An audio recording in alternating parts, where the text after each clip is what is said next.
달러 도대체 어디까지 떨어질까요? 더 떨어지기 전에 팔아야 할까요? 상황별 투자 전략을 알려드립니다. 달러 비중이 너무 많다면 차라리 이걸 사세요. 안녕하세요, 성세효과입니다. 달러가 계속 떨어지고 있죠. 지금 1099원까지 떨어졌어요. 수출 기업들의 심리적 마지노선 1100원이 깨졌습니다. 달러 도대체 어디까지 떨어지는 걸까요? 원달러 환율 차트 먼저 볼게요. 지금 하락 채널을 만들고 계속 하락 중이죠. 2018년 6월달 이후 최저점이에요. 제가 지지저항을 그려놨죠. 의미 있는 저항대에 1150원, 1100원 다 깨고 내려갔습니다. 아래로 어디까지 열려 있을까요? 차트를 장기로 늘려볼게요. 2008년 글로벌 금융위기 직전 900원, 그리고 2014년 1000원, 2018년 1050원까지 떨어졌던 적이 있었어요. 이렇게 아래로는 1050원, 1000원, 900원 이렇게 의미 있는 가격대입니다. 최악의 경우 1050원, 1000원, 900원까지도 열려는 있다는 거예요. 그동안 달러에 영향을 주는 많은 요인들을 알려드렸었죠.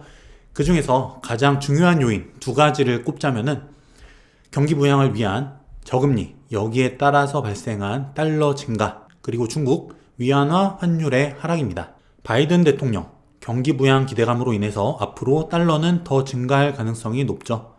달러가 많아지면 달러 가치가 떨어지고 원달러 환율은 하락합니다. 또 중국 위안화 환율, 우리나라 환율은 연동된다고 말씀드렸죠. 중국 경기 회복세가 빨라지면서 위안화 환율이 떨어지고 여기 연동하는 우리나라 환율도 떨어집니다. 하지만 지나치게 하락한다면 달러는 기축통화죠. 만약에 지나치게 하락폭이 크다라고 하면은 미국의 외환 당국이 개입할 가능성이 높습니다. 지나친 달러 하락을 방어하려고 하겠죠. 기축통화 지위가 흔들리는 것을 두고 보진 않을 겁니다. 또 환율이 지나치게 하락한다면 적절한 속도로 적절한 수준까지 하락하는 건 괜찮아요. 하지만 급격하게 속도가 빠른 속도로 급격히 원달러 환율이 하락한다. 우리나라는 수출 국가입니다. 수출에 굉장히 큰 타격이 와요. 환율이 10원씩 떨어질 때마다 5대 자동차 제조업체 매출이 4천억씩 하락한다는 결과가 있습니다. 환율 적정선이 무너진다면 우리나라 외환 당국도 어느 정도 개입을 할 수 있겠죠. 그럼 환율이 다시 올라갈 가능성은 없을까요? 지금 코로나 확진자가 급증하고 있죠.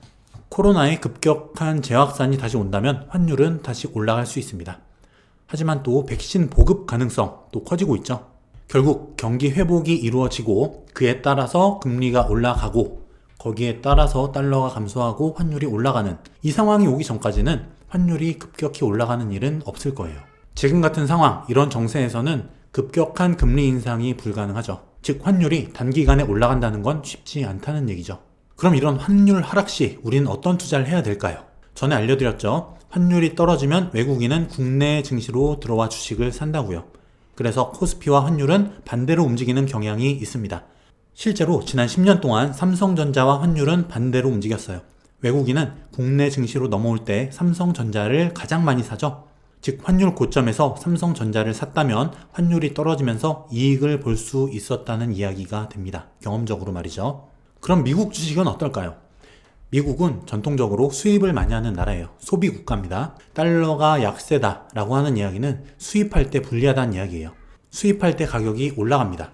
이 얘기는 뭐냐면 수입할 때 가격이 올라감으로 인해서 자국 내 미국의 물가도 같이 올라간다는 이야기예요. 이런 현상 때문에 미국에서 달러가 약해졌을 때 주가가 올라갔던 이 분야는 산업재, 금융재, 원자재, 그리고 수도산업 같은 이런 주식이었다는 거예요.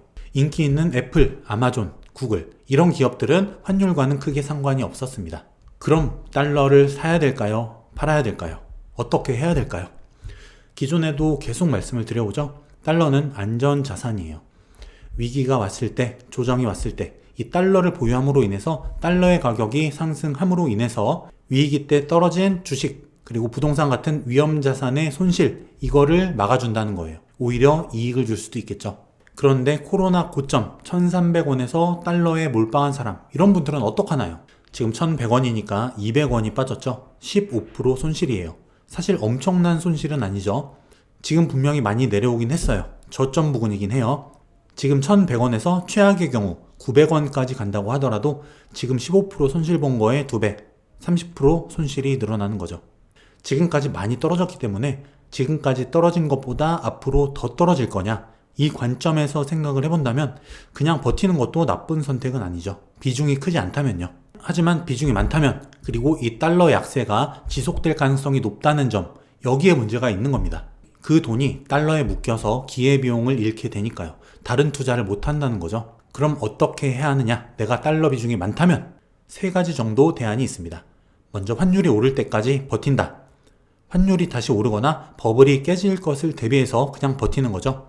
그리고 2번째, 환율이 중간중간 오를 때마다 조금씩 파는 거예요. 현금화하는 거죠, 일부를. 환율이 위로 튈 때마다 조금씩 팔아서 손실을 최소화하면서 현금화해서 다른 자산에 투자를 하는 겁니다. 마지막 3번째, 그 달러로 미국 주식을 사는 거예요. 달러는 달러 자체의 의미보다 미국 주식을 살 수 있는 수단이죠. 달러가 비중이 너무 많다. 그럼 차라리 일부를 미국 주식을 사세요. 미국 주식이 오르면 환율이 더 떨어져도 환손실을 줄이거나 오히려 이익을 낼 수도 있겠죠. 좋은 방법입니다. 대신에 한꺼번에 오른 달러로 미국 주식을 사라, 몰빵해라, 이 말씀이 아니란 거 아시죠? 우리는 순수 달러도 분명 필요해요. 또 주가 상황에 따라서 기간을 두고 분할해서 리스크를 줄이는 방향으로 안전하게 투자를 해야겠죠. 이미 환손실이 났는데 미국 주식까지 손실이 난다면 손실이 더 커져버리니까요. 자, 요약을 해드릴게요. 달러는 금리가 올라가기 전까지 더 떨어질 수 있다. 분명 저점이기도 하고 언젠가 분명 다시 오를 수 있다. 하지만 이 약세가 오래될 수 있기 때문에, 장기간 될 수 있기 때문에 큰 비중의 달러 보유는 기회비용을 잃을 수 있다. 그렇다면 일부를 미국 주식에 투자하는 것도 좋은 방법이 될 수 있다. 이미 미국 주식이 많이 올랐다. 그렇다면 적립식으로 안정적으로 접근할 수 있다. 앞으로 금리가 오르고 경기가 회복되고 환율이 다시 올라가기 전까지 어느 정도 시간이 걸릴 수 있어요. 하향 안정화 기간이 길어질 수 있다는 거죠. 하지만 달러는 안전자산으로서 반드시 보유해야 합니다. 하지만 달러 비중이 많다면 오늘 제시해드린 이 대안을 통해서 내 상황에 맞게 좋은 투자 전략을 수립해 보시기 바랍니다. 이제 완연한 겨울이죠. 날씨가 정말 추워졌어요. 건강관리 잘 하시고요. 코로나 확산 조심하시고, 조금 이르지만 미리 연말 인사 드리겠습니다. 여러분, 메리 크리스마스!